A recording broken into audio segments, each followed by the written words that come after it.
Glória a Deus, bendito seja o nome do Senhor.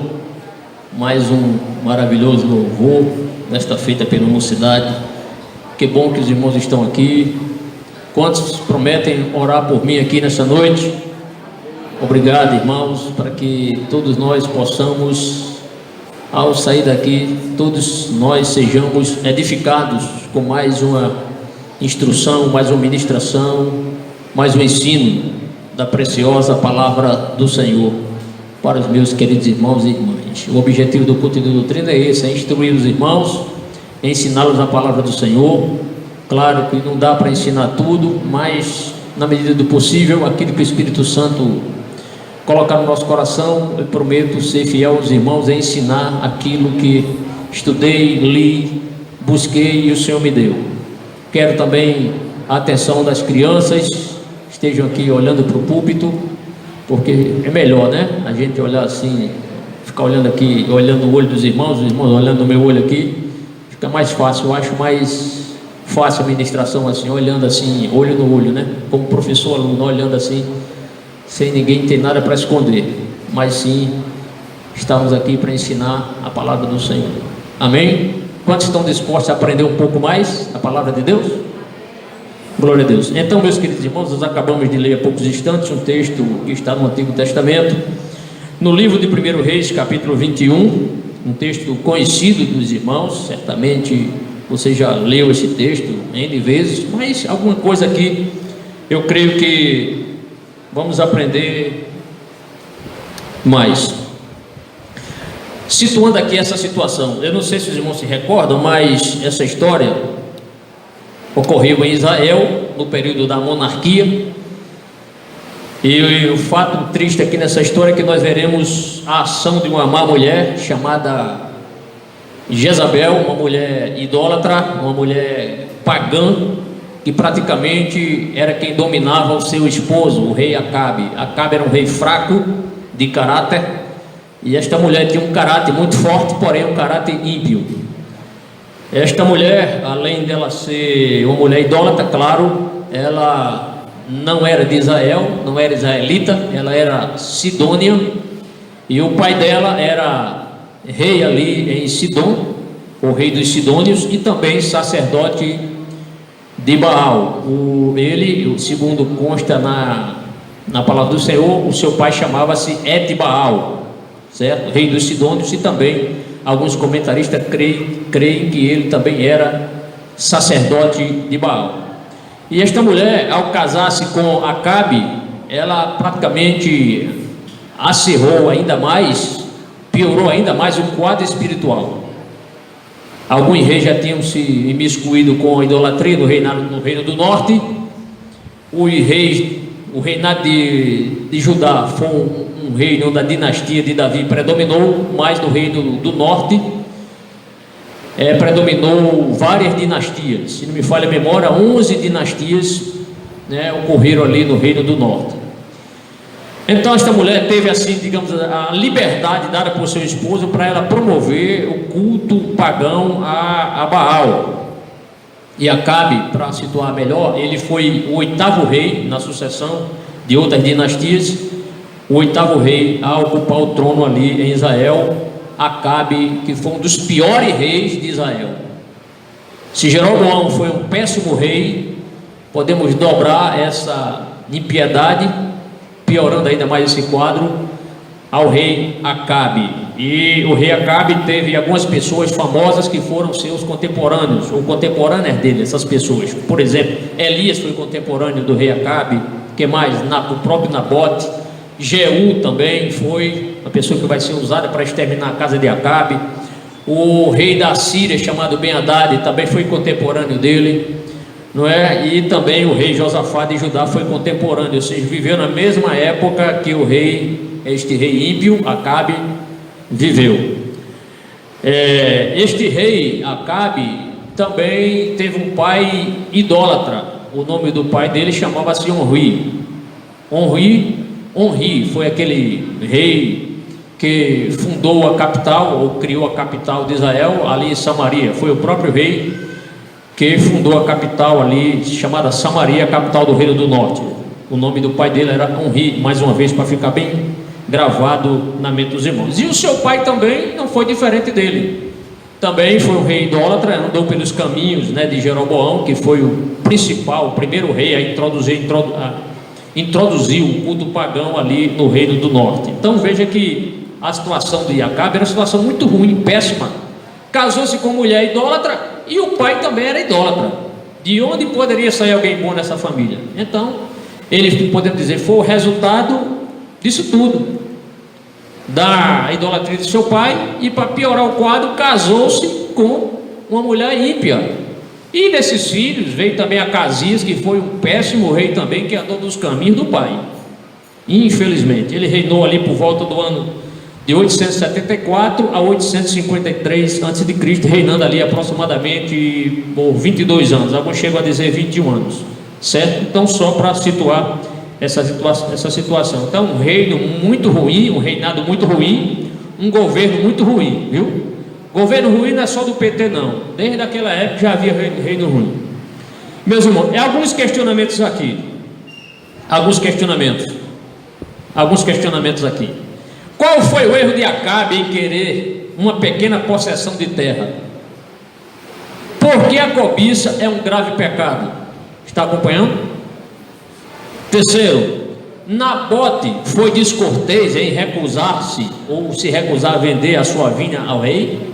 Ele como vassalo, ele como, digamos assim, um servo, ou uma pessoa ali abaixo, claro, muito abaixo do nível social de Acabe. Será que ele foi descortês em não querer vender uma vinha para o rei, uma oferta real? Ele desprezou? Será que ele foi deselegante?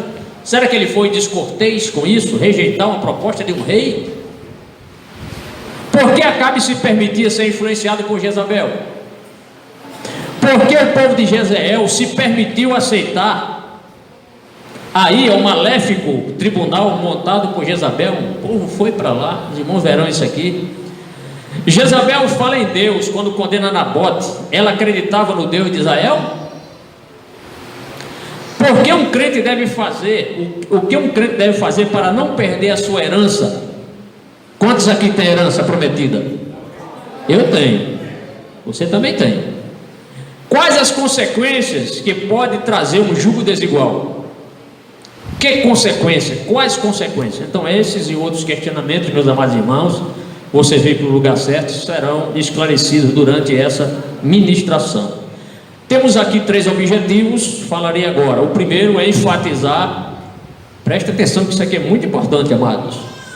Quais são nossos objetivos aqui nessa ministração? 3 objetivos. De tudo que eu vou falar aqui, há 3 objetivos. O primeiro, enfatizar que a cobiça por algo de outrem traz profundas consequências. Quem entendeu, diga amém. Segundo, conscientizar que a fraqueza de caráter conduz ao cometimento de vários pecados. A fraqueza de caráter conduz a pessoa a cometer muitos pecados. Terceiro, valorizar a herança que o Senhor nos prometeu. Certo? São esses 3 objetivos. Para isso, vamos seguir esse sumário aqui. Uma introdução que já estou fazendo.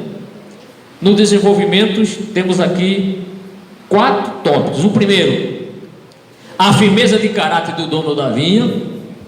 O segundo, as transgressões de Acabe e o planejamento do crime por Jezabel para se apossar da vinha de Nabote. O terceiro, outras transgressões de Jezabel e Acabe e o hediondo crime praticado para tomar a posse da vinha de Nabote. O quarto aqui na sequência do desenvolvimento, tópico é aplicação prática e finalmente uma conclusão, coisa breve. Glória seja dada ao nome do Senhor. Primeiro, vamos ao nosso primeiro tópico, acompanhado das suas orações aí, amém? Está atento? A Bíblia está aberta aí?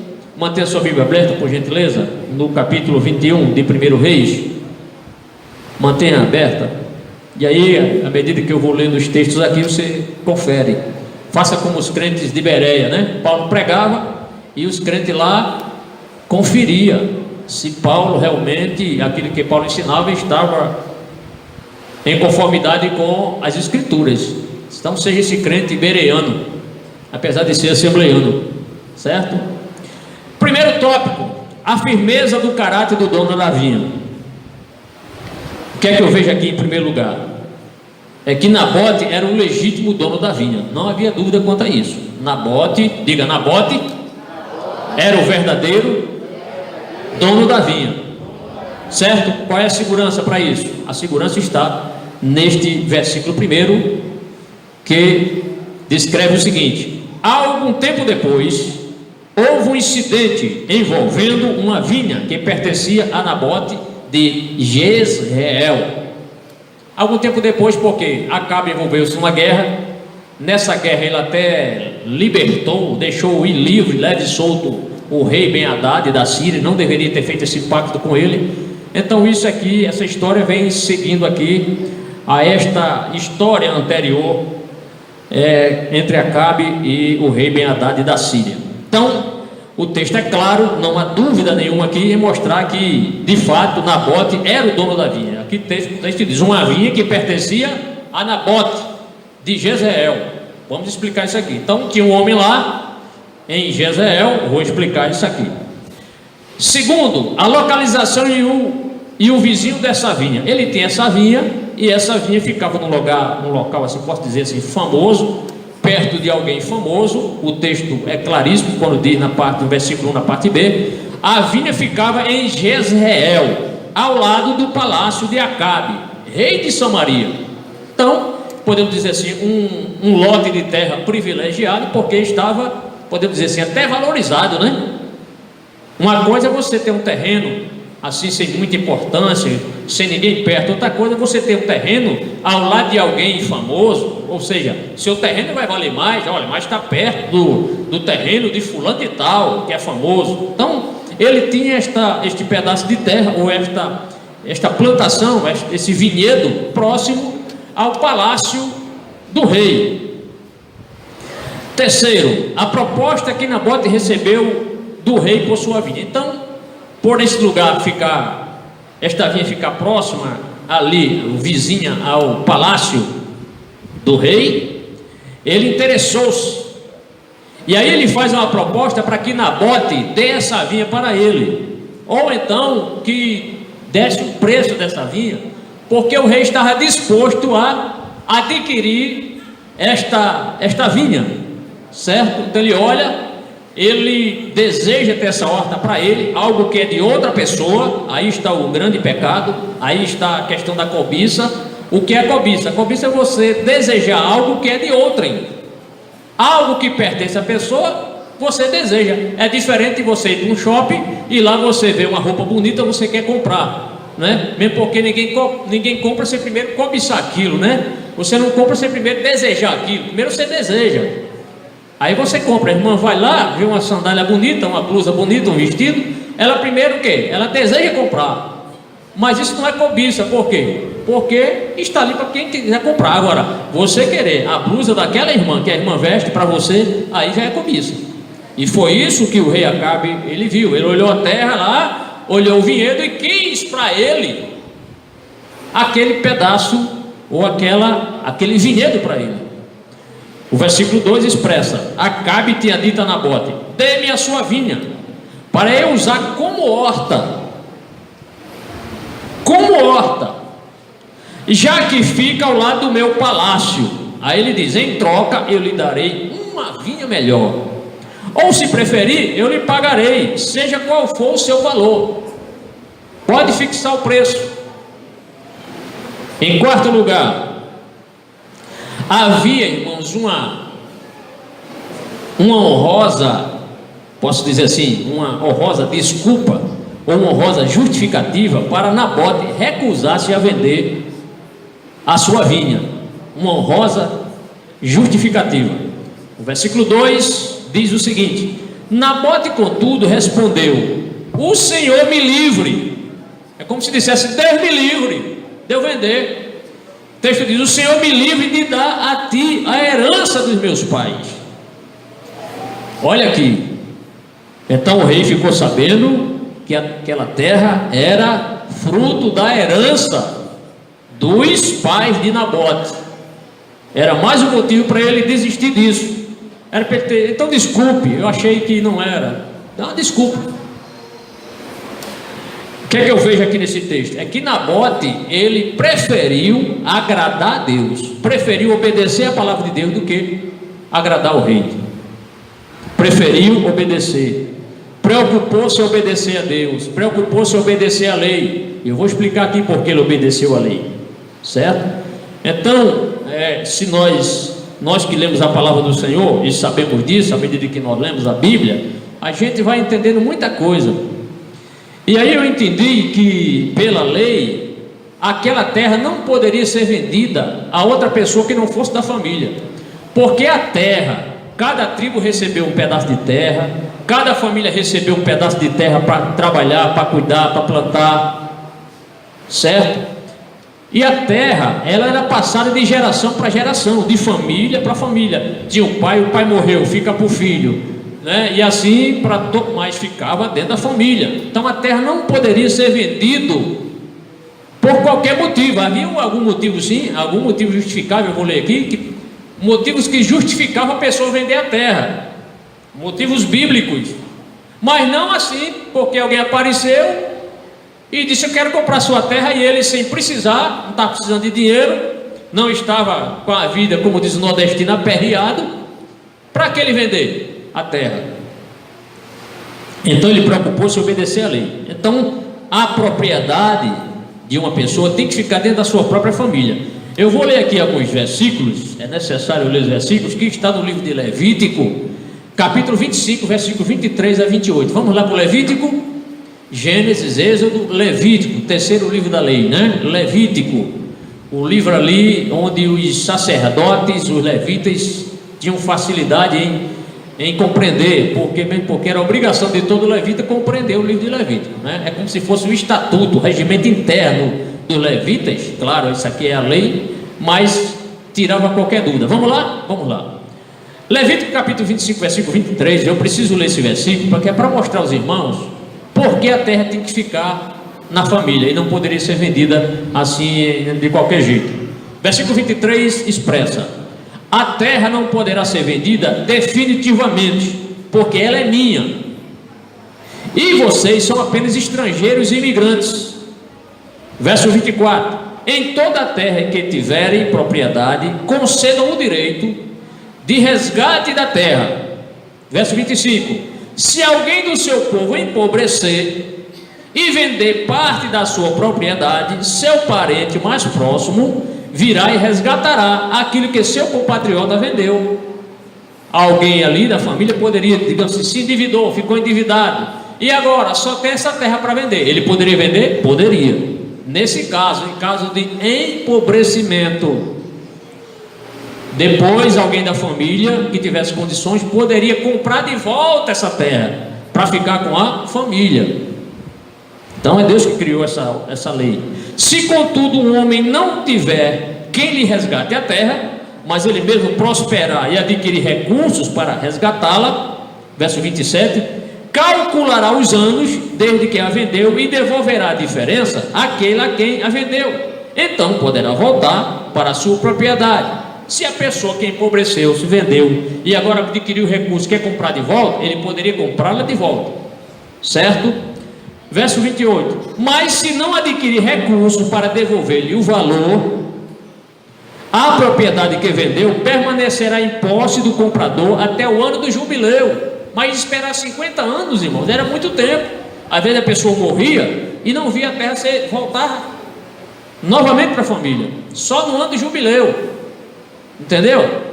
A cada 50 anos, quem comprou a terra tem que dar a terra de volta àquela família. Vou ler novamente o versículo 28. Mas se não adquirir recurso para devolver-lhe o valor, a propriedade que vendeu permanecerá em posse do comprador até o ano do jubileu, será devolvida no jubileu, e ele então poderá voltar para a sua propriedade. Amém?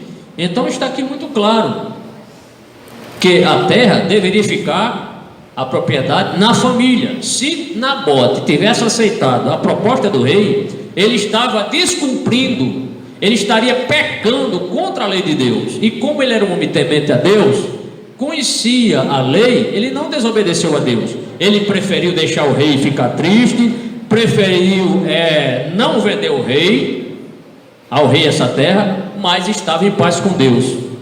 Muitas vezes acontece isso na igreja, o pastor tem que tomar uma decisão, mas essa decisão, alguns irmãos não vão gostar, mas se o pastor é um homem de Deus e está recebendo a direção de Deus de tomar uma decisão, o pastor ou alguém ou você, viu, irmão, sempre prefere obedecer mais a Deus, sempre a Deus, do que aos homens. Importa obedecer antes a Deus do que aos homens. Amém? Glórias sejam dadas ao nome do Senhor. Então Nabote, ele prefere agradar a Deus, mesmo que sua atitude chegasse a desagradar o rei, mas ele obedeceu a palavra do Senhor. Bem, nesse primeiro tópico nós falamos sobre a firmeza de caráter do dono da vinha. Foram apenas 3 observações, mas agora vamos nos ater mais ao tópico 2 e ao tópico 3. Principalmente no tópico 2, vamos demorar mais um pouquinho aqui. Então vamos dar prosseguimento agora ao segundo tópico, iniciar, né? O segundo tópico. O segundo tópico nós vamos falar agora sobre as transgressões de Acabe e o planejamento do crime por Jezabel para se apossar da vinha de Nabote. Naquela época, nós falamos aqui sobre Jezreel, não foi? Onde é que ficava essa vinha? Em Jezreel. Jezreel não era a capital do Reino do Norte. A capital do Reino do Norte era Samaria, uma cidade que foi fundada por Onri, pai de Acabe. Mas Jezreel era uma cidade que ficava mais ou menos a uns 30 quilômetros ao norte de Samaria. E lá era o palácio de verão do rei Acabe. Então ele tinha um palácio oficial em Samaria e tinha uma casa, digamos assim, de veraneio. Não tem gente que tem uma casa assim, como Irmandade, tem um amigo que tem uma casa na praia, né? Outras pessoas, vou para minha casa do meu amigo lá na praia, casa de veraneio, né? Então, ele tem esse palácio, e justamente nessa cidade chamada Jezreel, por isso que Nabote, o Jezreelita, porque ele morava em Jezreel, certo? Entenda dessa forma. Vamos lá. Primeiro, Acabe, irmão, ele transgrediu a lei de Deus, o 10º mandamento. O que é que diz o 10º mandamento? Quem lembra? 10º mandamento: não cobiçarás. Não esqueça, todo crente tem que saber os 10 mandamentos. Tem. A gente não é salvo porque guarda os 10 mandamentos, mas todo crente salvo tem que saber. Sabia? É só você ler Êxodo capítulo 20, vai lá em Êxodo capítulo 20. Não precisa decorar, mas pelo menos saber. Quem pergunta, qual é o 4º mandamento? Qual é o 6º mandamento? Qual é o 3º mandamento? Qual é o 19º? Você tem que saber. O 7º todo mundo sabe, né? Não adulterarás. Mas os outros tem que saber, tá certo? De repente você vai passando na rua, está evangelizando. Ei, irmão, tira aqui uma dúvida. Esse mandamento aqui, não matarás, é qual mandamento? Aí você, como crente, olha aí, tem que saber, tá certo? Então Acabe, primeiro, ele começa transgredindo a lei de Deus, ou seja, o 10º mandamento. Se nós lermos os versículos 1 e 4, como nós lemos, nós vamos ver que esse versículo mostra a cobiça desse rei. Então ele cobiça o quê? A vinha de Nabote. A vinha de Nabote, que ficava onde? Qual é a cidade? Jezreel, que ficava mais ou menos a quantos quilômetros de Samaria? Mais ou menos 30 quilômetros. Chamaram também de palácio de verão, ou a casa de verão do rei. Olhe como ele cobiçou, olhe como ele transgrediu. Êxodo capítulo 20, versículo 17. Olha aqui, acompanhe. É só olhar para mim aqui. O que é que diz o capítulo Êxodo 20, 17? Vai mostrar o 10º mandamento. O 10º mandamento. O que é que diz o 10º mandamento? Diz assim: não cobiçarás a casa do teu próximo. Eu pergunto, ele cobiçou a casa de Nabote? Cobiçou ou não? Não foi a casa de Nabote. Prosseguindo: não cobiçarás a mulher do teu próximo. Também não foi isso que ele cobiçou. Nem seus servos ou servas, nem boi ou jumento. Aí agora que o texto vai pegar ele, ó. Olha a palavra de Deus pegando ele aqui. Nem coisa alguma que lhe pertença. Pronto. Foi aqui que ele caiu. Foi aqui que ele transgrediu. Ele não cobiçou a mulher dele, nem o jumento dele, né? O boi hoje seria como o trator, né? O jumento seria o carro hoje, né? Transporte daquela época. Nem coisa alguma que lhe pertence. Então ele começa a transgredir quando ele cobiçou algo de outra pessoa. Então qualquer crente aqui, qualquer irmão que cobiçar algo para si de outra pessoa, o que é de outra pessoa, está pecando contra o 10º mandamento também. Por quê? Porque a Bíblia diz: não cobiçarás, tá? O interessante aqui, irmãos, é que os 9 primeiros mandamentos, presta atenção que isso aqui é muito importante, ó. Não é todo mundo que sabe isso aqui não. Os 9 mandamentos, os 9 primeiros mandamentos, eles se concentram em coisas externas ao nosso corpo. Concorda? Concorda? Mas o 10º mandamento, ele é um pecado oculto, porque ele fica dentro da pessoa. Você pode estar olhando para mim ou olhando para outra pessoa e você pode cair nesse pecado de cobiçar algo do outro e a pessoa está ali vendo aqui e nem sabe. Por quê? Porque a cobiça é algo que está no interior da pessoa. Desejos ocultos no coração da pessoa. Segundo, a cobiça de Acabe lhe tirou qualquer razoabilidade, isto é, sensatez. Ele estava tão cego pela cobiça que ele perdeu toda a sensatez. Toda a sensatez. Ele deveria ter elogiado o Nabote. Nabote, parabéns para você. Eu estou vendo que você é um homem de vida pia, você é um homem de caráter. Você não cedeu à tentação. Parabéns para você, Nabote. Eu vou lhe elogiar no boletim do reino, se tivesse. Mas ele ficou triste pela resposta. Quer dizer, a fidelidade de Nabote deixou o rei triste. Você sabia que tem muito crente que se incomoda com a fidelidade dos outros crentes? O irmão é aquela pessoa, o crente íntegro, de caráter, dedicado na obra. E tem gente até que tem inveja do trabalho dele, chama até ele de puxa-saco do pastor. Tem gente que diz isso, sabia? Lambe-bota do pastor. Tem gente que diz, eu sei que tem, irmão. Por inveja do irmão, você não consegue ser igual a ele, aí tem inveja. Aí começa a denegrir o irmão. Isso é um pecado gravíssimo. Se você não tem capacidade, ore que Deus lhe dá. Se você não tem sabedoria, ore que Jesus lhe dá. Ou não? Dá.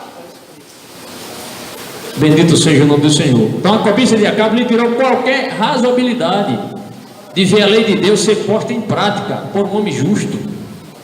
Como eu disse, deveria ter elogiado Nabote. Parabéns, Nabote, você é um homem fiel. Mas se Acabe era um homem espiritualmente morto, se Acabe era um homem que não tinha temor a Deus, que daquela cartola não tinha coelho, né? Não poderia sair coisa boa. Olhe como o rei perdeu toda a sensatez. Quando Nabote recusa se vender a ele a propriedade, ele vai para casa feliz, não triste, aborrecido, irado, amargurado. Nunca saia do culto triste, saia do culto mais feliz do que você entrou. Não vá para casa triste não, vá para casa feliz com Jesus. O versículo 4 diz assim: então Acabe foi para casa aborrecido, isto é, deprimido, chateado e indignado, isto é, enraivecido, irado, porque Nabote de Jezreel lhe dissera: não te darei a herança dos meus pais. O texto prossegue: deitou-se na cama, virou o rosto para a parede e recusou-se a comer. Veja aí a situação dele. Não quis comer, foi se deitar, aborrecido, estava estressado, enraivecido, nem comer queria. Então veja como a fidelidade de um homem levou o rei a ficar chateado com ele. Então, podendo dizer assim, que ele foi possuído pela sua própria cobiça, a sua cobiça o cegou. Além disso, trouxe essa amargura, essa raiva, essa ira para dentro de casa. Não traga problemas de fora para dentro da sua casa, irmão. Se alguém lhe chateou lá no trabalho, não traga para dentro de casa, não. Não compartilhe esse problema, porque você pode até pecar, se exceder em falar da pessoa também e ser injusto. Evite trazer problemas do seu trabalho para dentro da sua residência. Evite isso. O que vai acontecer aqui? E antes eu preciso ler um texto aqui que está em Provérbios 15, 27, que diz assim, ó: o que se dá à cobiça perturba a sua casa. Não foi o que aconteceu com Acabe? O que se dá à cobiça perturba a sua casa. E ele trouxe perturbação para a casa dele. Mas o que aborrece as dádivas, isto é, o suborno, viverá. Ele traz problema para a sua casa. O que é que nós veremos em sequência? Terceiro lugar, Jezabel vê o seu esposo ali entrar diferente, porque a esposa conhece quando o marido chega em casa diferente. A minha esposa conhece. Se eu chegar em casa com a cara não muito boa, ela conhece. Foi o que as irmãs que têm assim afinidade com o marido, que olha para o marido, conhece quando o marido chega em casa aborrecido, conhece quando ele chega feliz, conhece quando ele chega triste, conhece quando ele chega com a cara fechada demais, conhece. E Jezabel, sendo mulher, ela percebeu isso no seu esposo. Então Jezabel, ela percebe isso. Só que Jezabel, ela vai cometer o pecado de falso testemunho. É o que nós veremos aqui, nono mandamento. Se a gente observar os versículos de 5 a 10, a gente vai tirar essa conclusão. O que é que diz o mandamento? Não darás falso testemunho contra o teu próximo. Êxodo capítulo 20, versículo 16. Acabe vai contar o que aconteceu, vai omitir uma coisa muito importante que ele não deveria ter omitido. E aí a sua mulher vai articular, vai tramar a morte de quem? De Nabote. Vai tramar a morte deste homem que não quis vender ao seu marido essas terras, este vinhedo. O que é que diz Êxodo capítulo 20, versículo 16? Vai falar do nono mandamento. O que é que diz o nono mandamento? Não darás falso testemunho contra quem? Contra o teu próximo. Mas ela não está nem aí, porque não era temente a Deus, não respeitava a lei de Deus, era mulher ímpia. Era mulher ímpia. Vamos ler essa narrativa aqui para ter uma melhor compreensão. Vamos ler o versículo 5 a 10. Vamos ler. Olha só. Então Acabe chega em casa, embrutecido, enraivecido, vai para a cama, não quer comer, e a mulher vai perceber ele, vai perceber no seu rosto, no aspecto dele. Olha aqui, versículo 5. Sua mulher Jezabel entrou e lhe perguntou: por que você está tão aborrecido? Olha aí, ela percebeu, o marido. Por que não come? Verso 6. Ele respondeu: porque eu disse, parecia um menino emburrado. Tem esse menino: mamãe, olha fulaninho, está estirando a língua para mim. Mamãe, está fazendo careta. Tem esse menino assim? Não tem? Ou ninguém aqui nunca foi menino ou menina? Todos não foi criança, todos nós fizemos isso, irmão. Nosso irmão, brigamos com nossa irmã. Mamãe, eu quero fulaninho, está me beliscando. Todos nós, né? Aí parecia um menino aqui emburrado falando para a esposa: porque eu disse a Nabote que de Jezreel, venda-me a sua vinha, ou se preferir eu lhe darei outra vinha em lugar dessa. Mas ele disse: não te darei minha vinha. Parece que estava chorando para a mulher, né? Verso 7. Aí Jezabel, como era mulher de caráter forte, disse-lhe Jezabel, sua mulher: é assim que você age como rei de Israel? Levante-se, coma, anime-se. Conseguirei para você a vinha de Nabote de Jezreel. Olha, mulher decidida, hein? Eu vou conseguir, não se preocupe não, galho fraco. Verso 8. Então ela escreveu, olha só, irmão, a maldade aqui dessa mulher ímpia. Jezabel, irmão, é tida como a mulher mais ímpia da Bíblia. A mulher mais ímpia, não tem outra pior não. Não tem. Não tem. Herodias não é, aquela que pediu a cabeça de João Batista, aquela ali, Herodíades era aprendiz, tá? Devemos dizer assim que Jezabel, ela fez pós-doutorado em maldade, entendeu? Então, versículo 8: então ela escreveu cartas em nome de Acabe. Olha, escreveu carta, pegou o papel timbrado lá, escreveu carta em nome de Acabe, pôs nela o selo do rei, foi lá, tirou o dedo tirou o anel do dedo do rei. O rei tinha o anel era o selo, né, irmão? Não tinha carimbo naquela época não, era o selo do rei. Ela foi lá, me deixou o anel aí, tomou o anel do rei, fez uma carta, selou com o anel do rei, para dizer o quê? Que essa carta aqui tem que ser cumprida. É como se fosse, aqui é diário oficial, está publicado, tem que cumprir. Foi isso que ela fez. Então ela escreveu carta em nome de Acabe, pôs nela o selo do rei e as enviou às autoridades e aos nobres da cidade de Nabote, ou seja, as pessoas que moravam em Jezreel. Ela mandou essa carta para as autoridades, não mandou para qualquer pessoa não.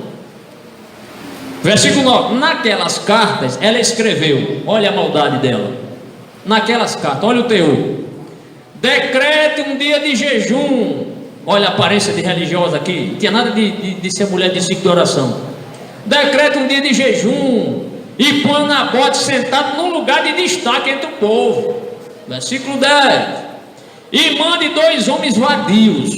A NVI diz assim, na versão de vocês diz 2 homens, filhos de Belial, não é? Filho de Belial, sentar-se em frente dele e faça com que testemunhe. Olha a maldade, que ele amaldiçoou tanto a Deus quanto ao rei. Leve-no para fora e apedreje-na até a morte. Não dá para dizer homem não, né, irmão? Aqui? Difícil dar homem, né? Vejam só, ela era mal ou não era? Era boa essa mulher? Era boazinha ela? Misericórdia, né? Aqui, graças a Deus, que não tem gente assim não aqui, né, irmão? Tem não é possível. Aqui só tem gente lavada e remida. Pode ser que até que no passado você fosse até perto disso aqui, porque eu acho muito difícil a gente ser ruim assim, né? Mas muita gente aqui não era gente boazinha não. Mas depois que aceitou Jesus, Jesus mudou o coração, transformou a vida, lhe deu santidade, colocou o Espírito Santo na sua vida, e hoje você é uma pessoa santa, remida pelo sangue do Cordeiro de Deus. Então Acabe e Jezabel, pense num casal perfeito, entre aspas, para fazer o mal. Era um casal muito unido para fazer o mal, entendeu? Tem casal assim, tem casal que é unido para ser abençoado por Deus, mas tem casal que é unido para articular a maldade. Então uniram-se para fazer o mal. Eu quero destacar aqui de forma rápida 6 situações, aqui observando os versículos 6 a 10, irmãos.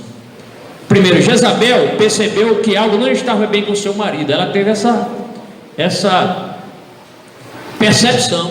Ela viu que o marido estava com um rosto diferente, não é? O versículo 5 diz: sua mulher Jezabel entrou e lhe perguntou: por que você está tão aborrecido? Por que não come? Eu acho interessante aqui é que Acabe ele contou o problema, mas omitiu um relevante detalhe. Não sei se os irmãos vão perceber. Observem o texto. Olha a resposta de Acabe quando a mulher dele olha para ele e vê ele diferente, um rosto diferente. Olha a resposta dele, versículo 6. A gente tem que ler a Bíblia, irmão, com entendimento e com os olhos.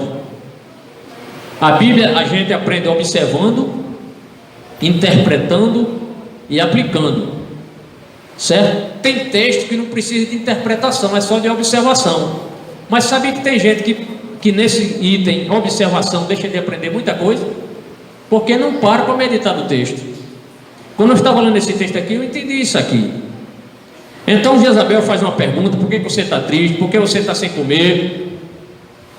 Ele responde: porque eu disse a Nabote de Jezreel: venda-me a sua vinha, ou se preferir eu lhe darei outra vinha em lugar dessa. Mas ele disse: não te darei minha vinha. Versículo 6. Aí eu tenho uma pergunta aqui: o que você descobriu aqui? Qual foi a informação que Acabe omitiu? Alguém consegue entender? Alguém entendeu? Alguém percebeu? Qual foi a informação desse texto que Acabe omitiu, irmãos? Eu vou dizer para você, se você não descobriu, é que Acabe não disse que o motivo da recusa de Nabote era terra de herança. Ele não disse isso para Jezabel. Ele não disse isso. Ele não disse. Mesmo que dissesse, eu creio que Jezabel também não ia dar importância. Eu quero lá saber se é de herança. Eu quero é tomar essa terra para você. Você não quer? Fique frio. Eu vou lhe dar essa terra. Mas ele omitiu aqui. Não sei se foi por esquecimento ou foi pela maldade dele mesmo. Deve ter sido. Ele omitiu. Deveria ter dado essa relevante importância. Glória a Deus. Outra coisa, Jezabel era uma mulher decidida, que não deixava a verdade servir de empecilho para aquilo que desejava. Para ela não tinha empecilho não. Para ela não tem tempo ruim não. Ela era mulher decidida para fazer o mal. Para fazer o mal. É interessante que esse texto aqui, ele ocorreu bem depois daquela vitória de Elias contra os 400 profetas de Baal. Depois daquela vitória, né, que o homem do céu, Elias orou, Deus mandou fogo do céu, profeta, foi cabeça de profeta rolando para tudo que é lugar, né? Foram mortos os profetas de Baal.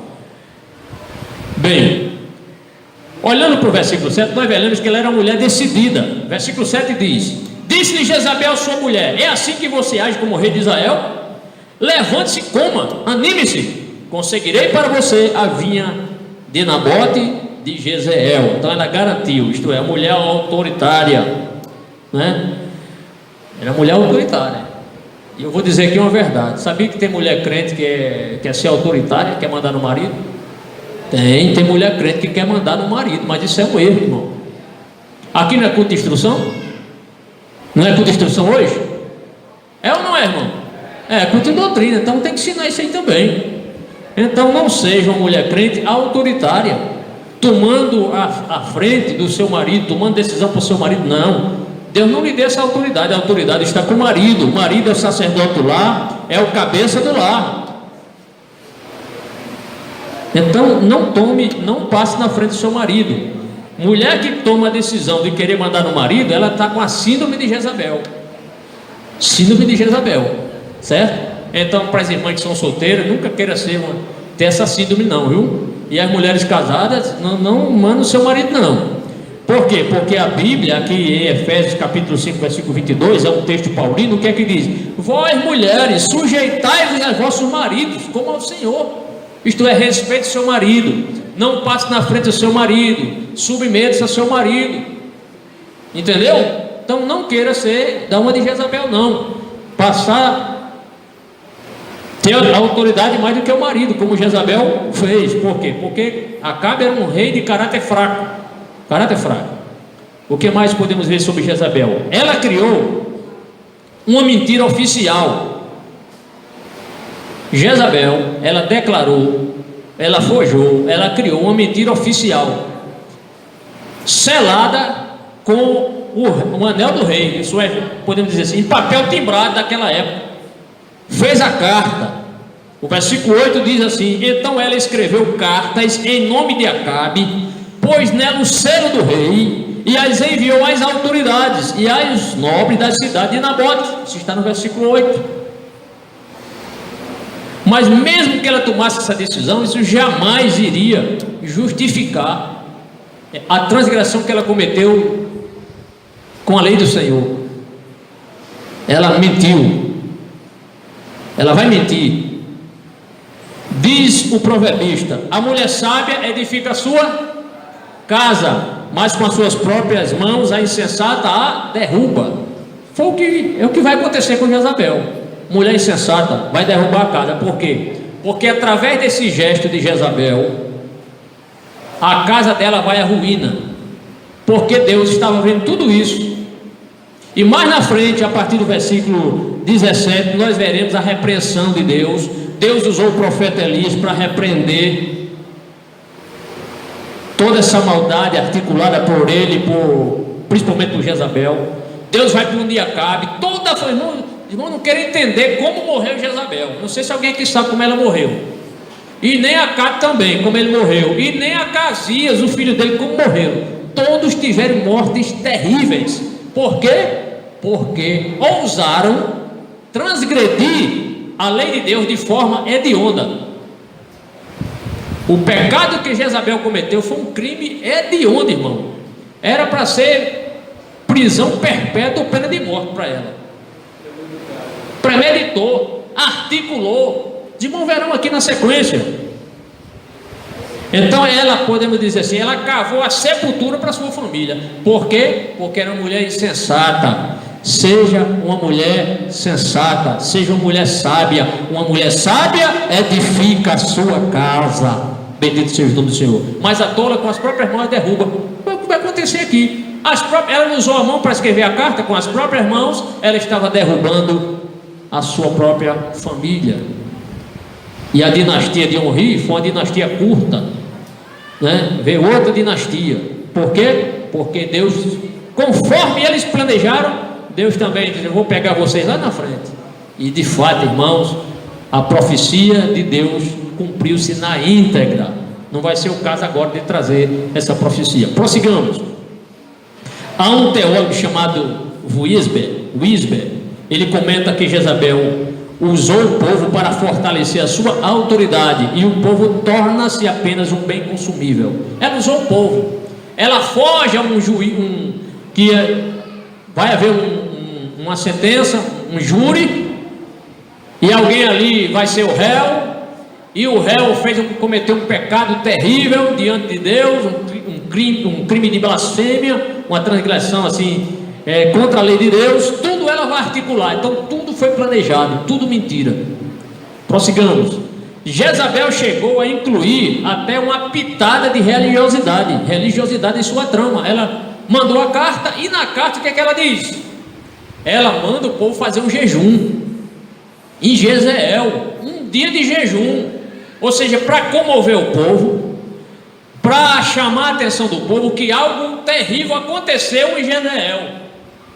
E o povo ia saber nesse júri, nesse julgamento, qual foi a transgressão. Então o povo ficou apreensivo. Ela chame o povo, todo mundo, para participar aí desta reunião. O texto é claro, como diz, naquelas cartas ela escreveu: decreta um dia de jejum. Olha, parecia uma pessoa religiosa. Olha, um dia na casa do Senhor, um dia de jejum, e põe Nabote sentado num lugar de destaque entre o povo. Está no versículo 9 isso aí, certo? Então ela deu essa pitada de religiosidade, né? Alguém diz: rapaz, será que essa mulher se converteu pedindo para fazer um jejum? Mas não era não, irmão. Não era não, ela era uma mulher ímpia, idólatra, né? Será que o povo não sabia que ela era idólatra? Claro que sabia, né? Então era um governo, o governo de Acabe foi um governo envolvido em corrupção espiritual, corrupção moral, e inclusive grande parte das autoridades de Israel estavam comprometidas com a idolatria. Se miscuíram com a idolatria, com corrupção. Corrupção não é coisa agora só dos partidos políticos do Brasil, não. Já havia muito tempo, já havia corrupção.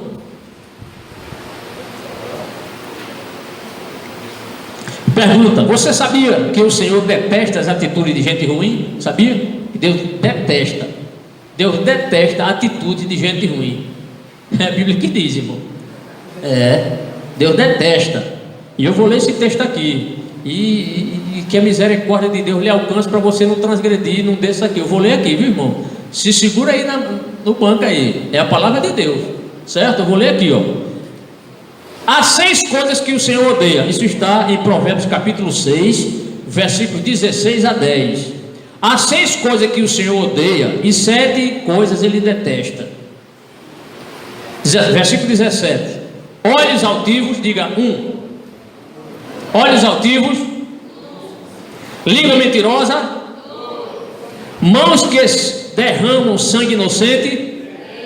Versículo 18: coração que traça planos perversos, pés que se apressam para fazer o mal.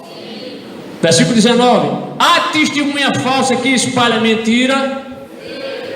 E agora se prepara aí. Aquele que provoca discórdia entre os irmãos.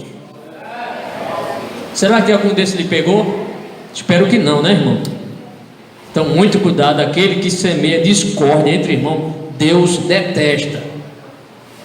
Pode ser crente, tem nome de crente, cartão de membro, mas se espalha discórdia entre os irmãos.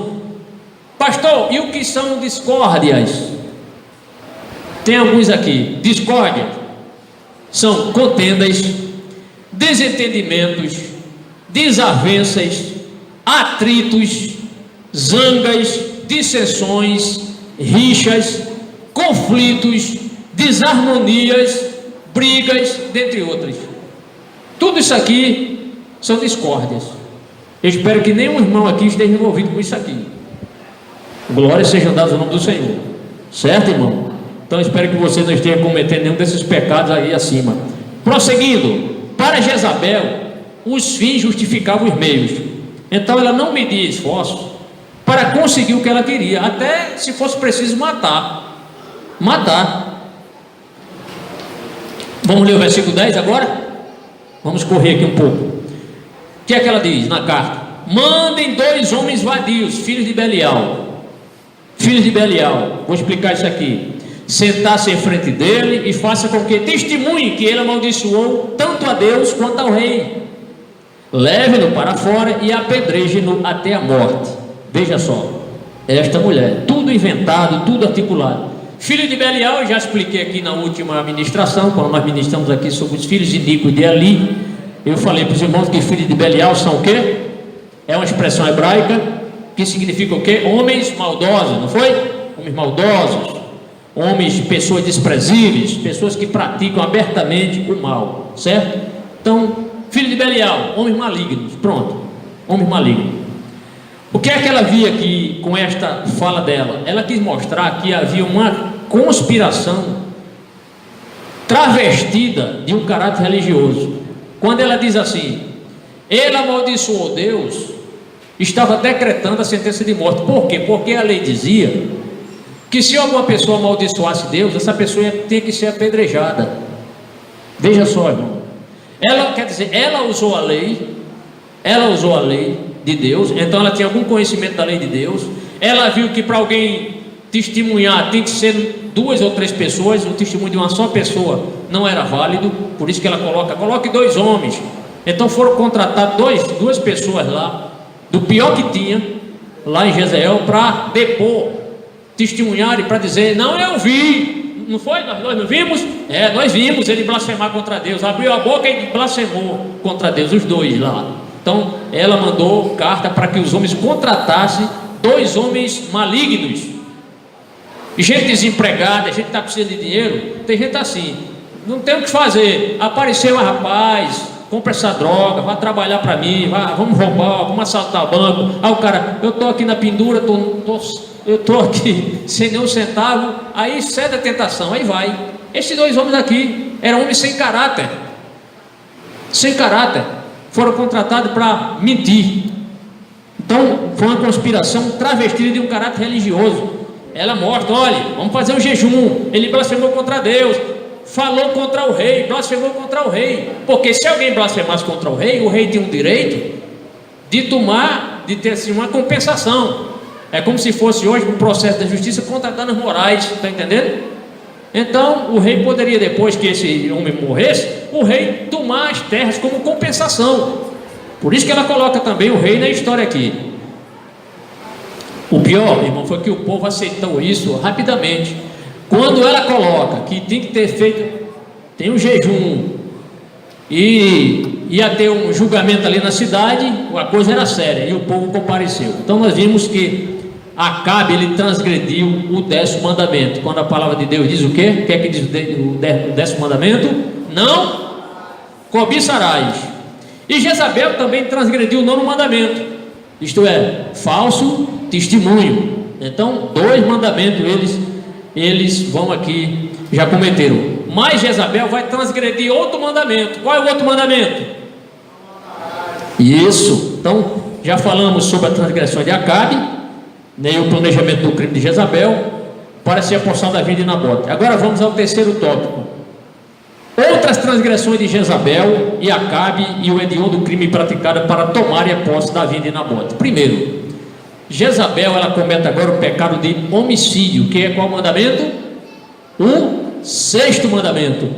O sexto mandamento. O que é que diz o sexto mandamento? Êxodo 20, verso 13: não matarás. Não matarás. Meu irmão, não matarás. Quando a Bíblia diz não matarás, é no caso aqui da pessoa planejar a morte de outra pessoa, certo? Porque alguém pode dizer: pastor, está para ser aprovada aí a lei do posse de arma, e aí? E aí? Se uma pessoa matar uma pessoa que vai entrar dentro da sua casa lá para fazer um mal com a sua filha, com a sua esposa, você vai deixar? Você vai deixar? Quem vai deixar? Levanta a mão. Quem vai defender sua família? Amém. Graças a Deus. Temos que defender a nossa família, né? Até arriscando a nossa vida mesmo. Tem que arriscar. Quando Deus diz não matarás, Ele está dizendo, Deus está proibindo a morte planejada. Entendeu? O crime planejado, articulado, é diferente do crime que você comete para você se defender. Entendeu? Se não entendeu, amém. Glória a Deus. Vamos ler os versículos aqui de 11 a 13. O versículo 11 diz assim: as autoridades e os nobres da cidade de Nabote fizeram conforme Jezabel os orientara nas cartas que ele tinha escrito. Então é um povo, podemos dizer assim, que as autoridades também não tinham caráter moral para acreditar nessa carta, apesar da carta estar escrita por quem? Jezabel escreveu, mas o selo era de quem? Do rei. Então eles deram crédito ao rei, ao carimbo do rei, o anel do rei. Decretaram, versículo 12, decretaram o jejum e fizeram a Nabote sentar-se no local destacado, no meio do povo. Versículo 13, então 2 homens vadios vieram e se sentaram em frente dele e o acusaram diante do povo, dizendo: Nabote amaldiçoou tanto a Deus quanto ao rei, por isso o levaram para fora da cidade e o apedrejaram até a morte. Aqui está a transgressão de Jezabel. Ela articulou tudo, irmãos, articulou tudo. Então o crime aqui também, ela comete uma transgressão contra o sexto mandamento, isto é, condenaram um homem inocente, um homem justo, contrataram testemunhas mentirosas, juízes foram subornados, né, pela intimidação real. Eles contrataram, ela diz: chame homens lá, contratem homens vadios. Então aquelas autoridades, entre aspas, que também tinham um caráter ruim, fizeram isso aqui.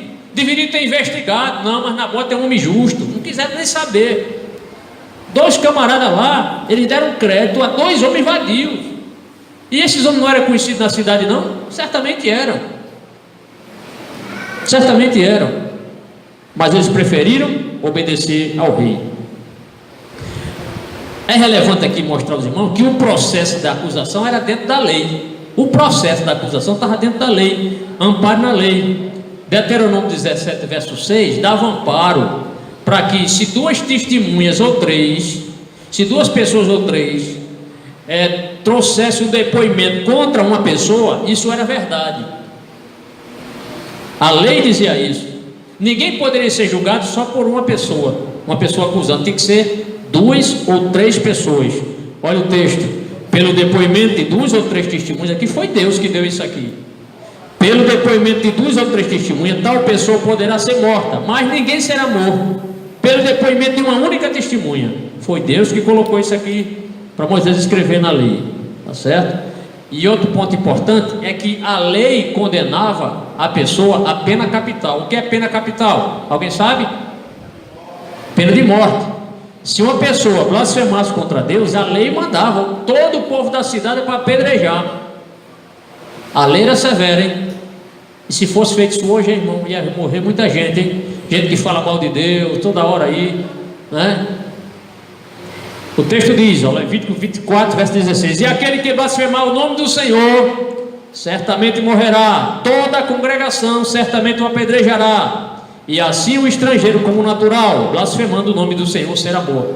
Então qualquer pessoa seria morta, que foi o caso. Então ela usa os argumentos da lei, tinha que ter duas testemunhas, um motivo estava lá claro, ele blasfemou, tudo mentira, né? Então Jezabel, apesar de ser uma mulher ímpia, ela conhecia esse detalhe da lei, conhecia, só não obedecia. Tem gente que é assim, conhece a palavra, mas não obedece, né? Boa para acusar, né? Mas péssima para cumprir a lei. Então a acusação era falsa, era infundada.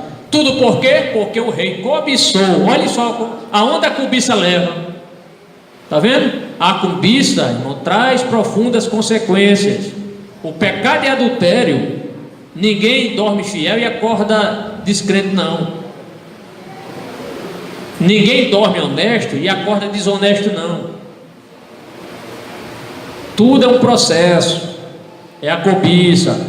Olhou no celular, desejou, oh, que pessoa bonita, que corpo bonito, aí vai alimentando a carne, entendeu? Aí começou com o quê? Com a cobiça. Eu queria isso para mim, eu queria ela para mim, eu queria ele para mim. Aí o que vai acontecer? A cobiça. Aí vem as consequências, aí tem a queda, aí vem o escândalo, aí vem o casamento que nunca mais vai ser o mesmo, a confiança nunca mais será a mesma, por causa do quê? Da cobiça, certo? Ele cobiçou a vinha, mas tem gente cobiçando outras coisas por aí, né? Então Nabote jamais, irmão, pronunciou qualquer palavra suspeita até contra Deus, jamais. Foi um homem fiel, procurou ser fiel ao Senhor, não negou o seu caráter, sua personalidade, foi um homem íntegro. Segundo, Acabe e Jezabel cometeram o pecado de roubo, roubaram. O que é que diz Êxodo 20, verso 15? Não furtarás. Quando mataram aquele homem, quando Nabote foi morto por apedrejamento, aquelas autoridades imediatamente mandaram um recado para Jezabel, que estava em Samaria. Acabe e Jezabel estavam em Samaria. Este fato ocorreu aqui, esse julgamento em Jezreel. O julgamento foi em Jezreel, mas Acabe e a sua esposa Jezabel estavam em Samaria, que ficava aqui distância de Jezreel, quem lembra? 30 quilômetros aproximadamente. Então vamos ler aqui como eles furtaram o campo lá. Lemos o versículo 14 e 16. O versículo 14 diz assim: então mandaram informar a Jezabel: Nabote foi apedrejado e está morto. Olha essa notícia. Verso 15: assim que Jezabel soube que Nabote tinha sido apedrejado até a morte, disse a Acabe: levante-se e tome posse da vinha que Nabote de Jezreel recusou-se a vender-lhe. Ele não está mais vivo, está morto. Verso 16: quando Acabe acordou, ou quando ele se levantou, ele para dizer assim: o que foi que você fez? Que parece aqui nas entrelinhas que Acabe não soube dessa trama. Mas ele, quando soube da notícia, ele não procurou nem saber como é que ele morreu. Será que foi ok, foi infarto? Naquela época eu não sabia nem o que era isso, infarto, né? Infarto? Não. Foi o quê? Ele não quer nem saber, ele quer saber ir lá e se alegrar com a vinha. O versículo 16 diz assim: quando Acabe ouviu que Nabote estava morto, levantou-se e foi tomar posse da vinha, foi tomar a terra lá, foi tomar o vinhedo. Então essa carta tinha o selo do rei, mas a notícia foi dada a Jezabel. Por que não noticiaram a Acabe? Por que as autoridades não noticiaram? Porque quem estava mandando o rei era Jezabel. Por isso que eu disse aqui, mulher autoritária. Ela mandava mais que o rei, irmão. Entendeu? Rei fraco, caráter fraco. Então era Jezabel quem governava e não Acabe. Aí que eu tenho uma pergunta para os irmãos aqui. Eu desafio vocês a dar resposta agora aqui. Mocidade que lê muita Bíblia, né? Amém? Vamos lá. Mas se Nabote morreu, alguém de sua família ficaria com a sua vinha, certo? Se Nabote morreu, alguém da sua família ficaria com a vinha, certo? O certo era esse. Mas você sabia que os próprios filhos de Acabe foram mortos também? Isso não está em 1 Reis, está em 2 Reis. Então, veja só o mal. Mataram Nabote, não satisfeito porque algum dos filhos poderia reivindicar a posse da terra, porque se o pai morria, o filho mais velho, que era conta da terra, era assim ou não era? Mas o que é que o texto diz? Uma triste notícia aqui. Está em 2 Reis, capítulo 9, versículo 26. Deus, ele viu lá do céu quando mataram os filhos de Nabote, mataram também. Esta informação não está na sequência desse texto, está no outro livro, capítulo 9, versículo 26. Eu vou ler para os irmãos. Aqui era Deus dizendo: onde vi o sangue de Nabote e o sangue dos seus filhos? Está vendo? Ontem vi o sangue de Nabote e o sangue dos seus filhos, declara o Senhor, e com certeza farei você pagar por isso, nesta mesma propriedade, declara o Senhor. Agora então, pegue o cadáver e jogue-o nesta propriedade, conforme a palavra do Senhor. Então esse texto, 2 Reis 9, 26, mostra que além de Nabote ter morrido, os filhos dele também foram mortos. Só que essa informação está mais adiante, certo, irmão? Uma aplicação prática aqui, em 10 minutos aqui no máximo eu termino, irmão. Aplicação prática. Nós falamos aqui sobre a questão da cobiça. E como a palavra de Deus é a palavra de Deus, ela serve para o crente, serve para o obreiro, serve para o pastor. O que é que eu tenho a dizer para os irmãos aqui? Muita gente, muitos hoje têm ministério só pensando em lucro. Jesus reprovou a cobiça, inclusive dos religiosos da sua época, sabia? Jesus reprovou a cobiça dos religiosos da época dele. Lá em Mateus 23, 25, Jesus disse: ai de vocês, mestres da lei, fariseus, hipócritas, vocês limpam o exterior do corpo e do prato, mas por dentro eles estão cheios de ganância e cobiça. Os religiosos da época de Jesus eram pessoas cobiçosas, pensavam no lucro. E você sabia que nós temos uma herança também? Temos. Há muitos textos da Bíblia que falam sobre a nossa herança. Eu vou ler só 2 aqui. Deus nos deu uma herança, e essa herança você não pode vender. Irmão, não troque a sua salvação por nenhum prazer deste mundo passageiro. Não troque. Resista às tentações, resista a tudo, mas não troque a sua salvação por nada. Não troque. O seu nome está escrito no livro da vida. Isso é essencial para nós. Não há preço que pague isso. Então, rejeite qualquer tentação, não ceda à tentação, suporte, aguente, ore, busque, creia, vigie, para você não cair em tentação, porque você tem uma herança prometida no céu, para mim e para você. Paulo, escrevendo aos Colossenses capítulo 1, versículo 12, ele expressa o seguinte: dando graças ao Pai, que nos tornou dignos de participar da herança dos santos, no reino da luz. Você não pode, irmão, nem eu, nem você, avaliar o que é nós estarmos na presença de Deus no céu, naqueles palácios de ouro, de cristal, muros de ouro, só os fundamentos dos muros de pedras preciosas. Nós iremos para este lugar. Deus tem uma herança para nós. Glória a Deus. E Colossenses, ainda no mesmo livro, capítulo 3, versículo 24, Paulo diz: sabendo que receberão do Senhor a recompensa da herança, que é a Cristo, o Senhor, que vocês estão servindo. Então nós temos uma herança maravilhosa para a nossa vida espiritual. Infelizmente muitos dos nossos irmãos sucumbem ante os desejos da carne, cobiçam e são cobiçados e caem nas cobiças aí da vida, fracassam. Pastores têm caído, obreiros têm caído, mulheres de círculo de oração têm caído, regente de conjunto, mocidade, rapaz e moça, senhores, senhoras têm caído diante porque alguém cobiçou. E você, por não ter firmeza nessa hora, não ter essa segurança, não está na comunhão do Espírito Santo, veio a tentação e você fracassou. você cede à tentação, mas nessa hora conte com o Espírito Santo, com a graça de Deus, para você vencer em nome de Jesus. Não troque a sua salvação. Qual é a parte da sua herança? Quantos aqui tem herança no céu? Levante a mão, só quem tem herança, quem crê. Você tem sido fiel à herança do Senhor? Mantenha-se fiel. Seja fiel ao seu cônjuge. Marido, seja fiel à sua esposa. Esposa, seja fiel ao seu marido. Amém? Moças que pensam em casar e rapazes, idem. Quando casar, sejam fiéis um ao outro, para que a presença de Deus seja constante na vida de vocês, para que vocês sintam a comunhão do Espírito Santo no reino, no lar de vocês. Ah, problemas teremos? Claro, todos nós teremos. Qual é o casal que não tem problema? Mas com Jesus tudo se resolve. Quantos por aí perderam os cargos na casa do Senhor porque foram olhar a vinha do outro, achar a grama do outro mais verde, como alguém disse, né? A grama do vizinho sempre é mais verde. Então valorize a sua esposa, elogie sua esposa.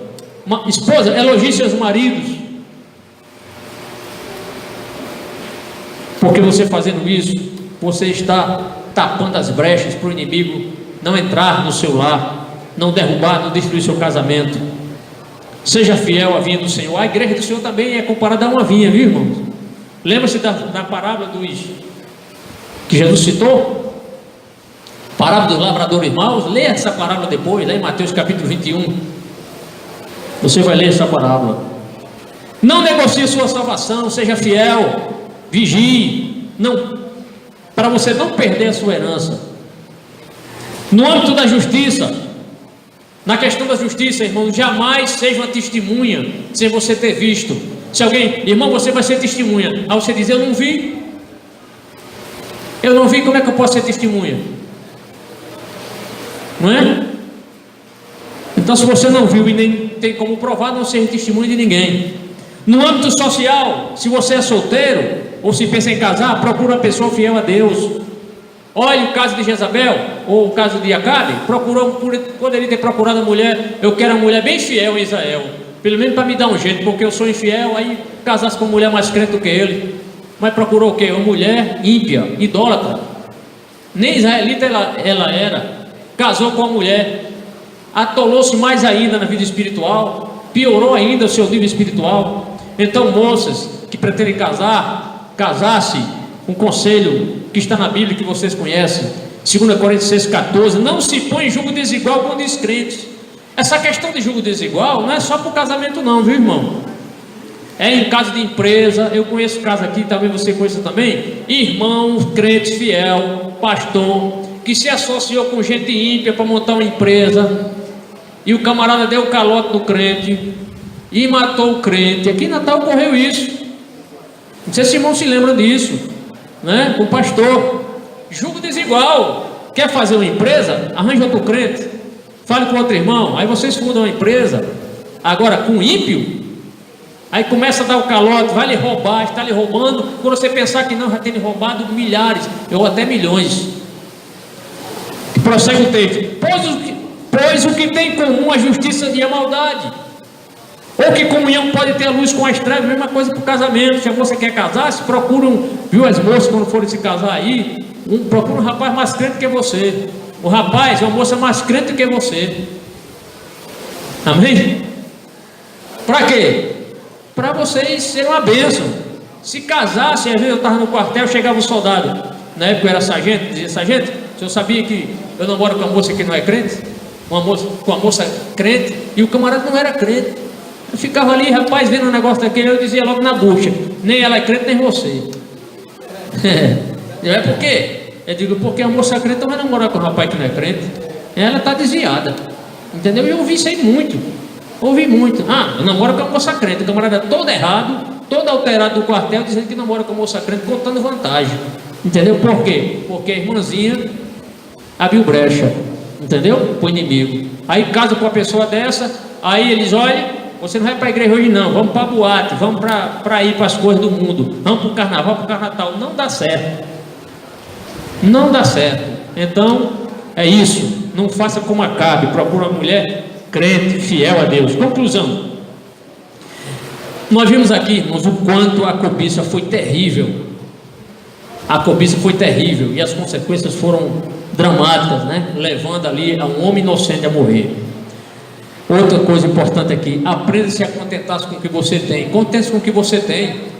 Se você, meu Deus, eu quero mais, então ore mais, busque mais, estude mais, se esforce mais, e Deus vai lhe dar, sem precisar cobiçar o que é dos outros, tá certo? E seja sempre agradecido ao Senhor. Vamos ficar em pé, queridos. Peço perdão aos irmãos pela tolerância de 10 minutos. Jesus comprou-me do mundo aqui, palavras doces são para mim. Jesus comprou-me e vai me dar eterno gozo celeste lá. Jesus